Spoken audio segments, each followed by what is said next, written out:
Hello friends, तो ये love revolution का 7th पार्ट है। अगर आप इसके पहले के पार्ट नहीं देखे तो मैं डिस्क्रिप्शन में आपको लिंक दे दूंगी, आप वहां से जाकर देख लीजिएगा। तो चलिए बिना बोर करते हुए इस वीडियो को स्टार्ट करते हैं।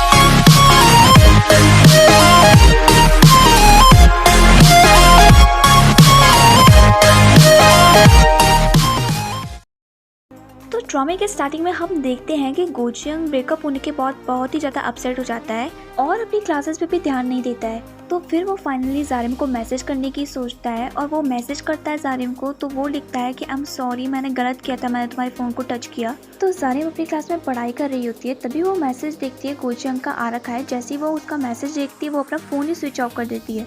तो उसके बाद वो अपने दोस्तों के सामने जाता है और बियर पीने लग जाता है और बहुत तेज रो रहा होता है। वो बोलता है कि मैंने बड़ी मुश्किल से इसको डेट के लिए मनाया था और इसने 2 ही दिन में ब्रेकअप कर लिया। तभी उसके पीछे से जारिम और उसकी दोस्तें जाती है। तो लियांग वो कहता है कि तुम्हें उससे जो भी बोलना तुम उसके फेस पे डायरेक्टली जाकर बोल दो।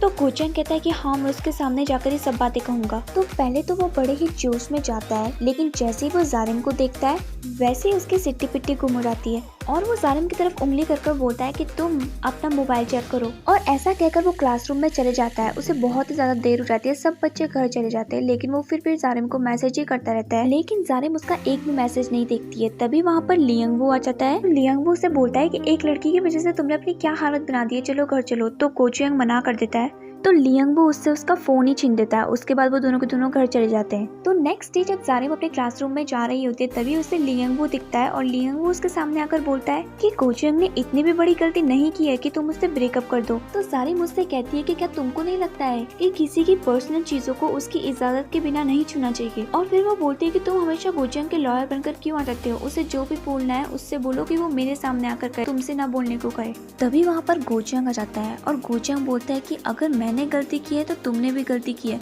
और गलती ये है कि तुमने मेरा दिल चुराया है। तो जारिम मुझसे बोलती है कि क्या तुमको इस सिचुएशन में भी जोक मारने की लगी है। और ऐसा कहकर जारिम वहाँ से जाने वाली होती है, तब तक गोचियंग उसका हाथ पकड़ लेता है। तो उसके बाद जारिम उसे बहुत ही गुस्से नजरों से देखती है, तभी गोचियंग उसका हाथ छोड़ देता है। तो उसके बाद जारिम और उसकी दोस्तें लंच कर रही होती है, तभी बाहर से गोचियंग उन्हें देख रहा होता है और उसने अपने मुंह में एक पेपर पकड़ा होता है जिसमें उसने लिखा होता है कि लेट्स मेकअप।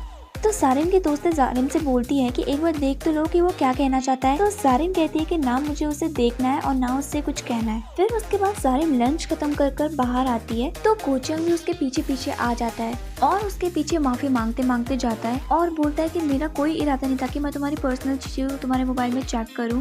और बोलता है कि मैं तो बस तुम्हारे फोन में कपल बैकग्राउंड लगाना चाहता था। बट जारिम को तो उसकी कोई बात पर इंटरेस्ट ही नहीं था, वो उसे फुली इग्नोर मारकर जा रही थी। फिर उसके बाद गोचियंग को गुस्सा आ जाता है और वो जारिम के साथ थोड़ी रूडली बात कर देता है और फिर वो जारिम को बोलता है कि हमेशा मैं ही तुम्हारी बात क्यों सुनूं, तुम कभी मेरी बात क्यों नहीं सुनती हो। बोलता है कि इंसानों से तो भूल हो ही जाती है ना। तो जारिम कहती है कि आखिरकार तुमने मुझे अपना असली रूप दिखाई दिया ना। तो गोचियंग कहता है कि ये सब छोड़ो, तुम मुझे पसंद करती हो या हेट करती हो, बस मुझे ये बताओ। तो जारिम कहती है कि आई हेट यू और वो शब्द गोचियंग के दिल में जाकर चुप जाते हैं। और उनका झगड़ा पीछे से जांगरी देख रही होती है और उनकी लड़ाई देखकर बहुत खुश हो रही होती है। उसके बाद सब दोस्त साथ में जा रहे होते हैं और वो प्लान बना रहे होते हैं बाहर घूमने जाने का। तो फिर जारिम कहती है कि मैं नहीं आऊंगी, तुम सब जा लेना। और उसके बाद गोचियंग भी कहता है कि मैं भी नहीं आऊंगा और गोचियंग ऐसा कहकर वहाँ पे से भागकर चला जाता है और जारिम भी वहाँ पे से चली जाती है। फिर उसके बाद नेक्स्ट डे दोनों के दोनों स्कूल में मिलते हैं। जारिम गोचियंग को देखती है और उससे बिना बात किए हुए वहाँ से चली जाती है। गोचियंग को बहुत ही ज्यादा बुरा लगता है। फिर वो उदास होकर किनारे पे खड़ा हो जाता है। तभी वहाँ पर आती है जांगरी और वो उससे बोलती है कि स्कूल में कितने जल्दी ये खबर फैल गई ना कि तुम दोनों का ब्रेकअप हो गया है। तो गोचियंग उससे कहता है कि मेरा भी बात करने का मन नहीं है, तुम यहाँ से चली जाओ।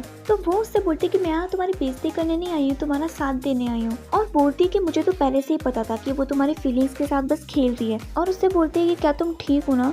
तो गोचियंग बोलता है कि हाँ मैं ठीक हूँ, तुम यहाँ से जाओ। वो उससे बोलती है कि तुम मुझसे इतना रूडली बात क्यों कर रहे हो, कहीं तुम मुझसे दोबारा तो डेट करने की नहीं सोच रहे हो।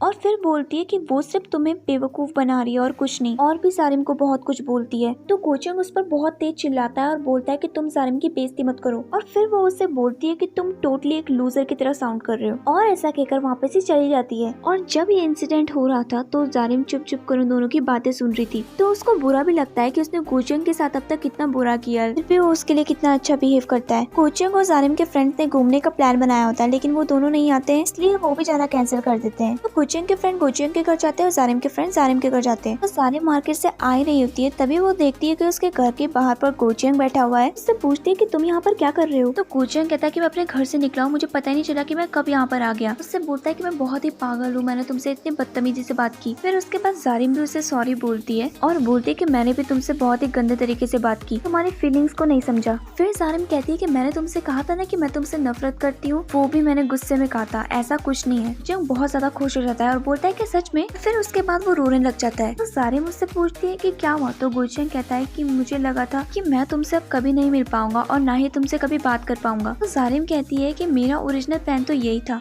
बट हम एक ही स्कूल में जाते हैं और आस पड़ोस में रहते, तो मुझे तो तुम्हें देखना ही पड़ता। तो गोचियंग कहता है कि अब तो सब कुछ ठीक हो गया है, तो अब तो हम दोनों को दोनों डेट कर रहे हैं ना। तो जारिम कहती है कि आई गेस। फिर उसके बाद जारिम वहाँ से जाने वाली ही होती है, तब तक गोचियंग जारिम को रोकता है और बोलता है कि मैं तुम्हें बहुत पसंद करता हूँ। तो जारिम कहती है कि आई नो। तो गोचियंग जारिम से कहता है कि क्या तुम भी मुझे पसंद करती हो। तो वो उसका कुछ रिप्लाई नहीं देती है। तो गोचियंग बोलता है कोई बात नहीं, मैं वेट करूंगा कि जिस दिन तुम मुझे पसंद करो। और ऐसा कहकर वो दोनों के दोनों साथ में चले जाते हैं और दूर से ही उन दोनों के दोस्त उन्हें देख रहे होते हैं और बोलते हैं कि चलो ठीक हुआ, अब तो कम से कम प्रॉब्लम सॉल्व हुई। इसके बाद गोचियंग और जारिम क्लास में साथ में बैठे होते हैं। तो गोचियंग बोलता है कि मौसम कितना अच्छा हो रखा है, लेकिन मेरी जारिम के सामने ये मौसम कुछ भी नहीं है। जारिम गोचियंग को कहती है कि प्लीज अपना मुंह बंद रखो। फिर उसके बाद जारिम पढ़ाई करती होती है, तो गोचियंग उसे देख ही रहा होता है। तो जारिम उसे बोलते है कि तुम्हें जो बोलना है जल्दी बोलो। गोचियंग उससे बोलता है कि क्या तुम इस वीकेंड फ्री हो। तो जारिम कहती है कि नहीं, इस वीकेंड में शॉपिंग करने जा रही हूँ। फिर कहती है बस ना, और कुछ तो नहीं कहना। और ऐसा कहकर वहाँ से गोचियंग को जाने को कहती है। उदास होकर वहाँ से बाहर आ जाता है। वहाँ से जा ही रहा होता है, तभी पीछे से उसे यांगमिन आवाज लगाती है। तो बोलती है कि क्या तुम जारिम को डेट पर ले जाने के लिए अभी भी नहीं मना पाए। गोचियंग कहता है कि नहीं और बोलता है कि मुझे लगता है कि मुझे उससे दोबारा ब्रेकअप कर देना चाहिए। तो यांगमिन कहती है कि मुझे भी तुम्हारे लिए बहुत बुरा लगता है, लेकिन तुम दोनों के दोनों साथ में बहुत अच्छे लगते हो। वहाँ पर आयांगमिन दौड़कर आता है और वो गोचियंग और यांगमिन को लियांगबू की फोटो दिखाता है, इसमें वो पार्ट टाइम वेटर की जॉब कर रहा होता है। तो वो सबके सब उसको देखकर हंसने लग जाते हैं। वो सबके सब प्लान बनाते हैं उस होटल में जाने का जहाँ लियांगबू पार्ट टाइम जॉब कर रहा था। तो यांगमिन मना करने ही वाली होती है, तब तक गोचियंग कहता है जारिम को भी अपने साथ लेके आ जाओ, प्लीज तुम एक बार मेरी हेल्प कर दो, फिर जब तुम भी डेट करोगे तो मैं भी तुम्हारी हेल्प करूंगा। यांगमिन उनके साथ जाने के लिए हाँ कह देती है। तभी वहाँ पर लियांगबू आ जाता है। वहाँ पर लियांगबू आता है तो वो सबके सब उसे देखकर हंसने लग जाते हैं और फिर वहाँ से चले जाते हैं। तो लियांगबू सोचने लगता है कि इनको क्या हो गया, ये मुझे देखकर हंस क्यों रहे हैं। तो चलिए फ्रेंड्स, आज के लिए बस इतना ही, बाकी का एपिसोड मैं आपको नेक्स्ट वीडियो में सुनाऊंगी।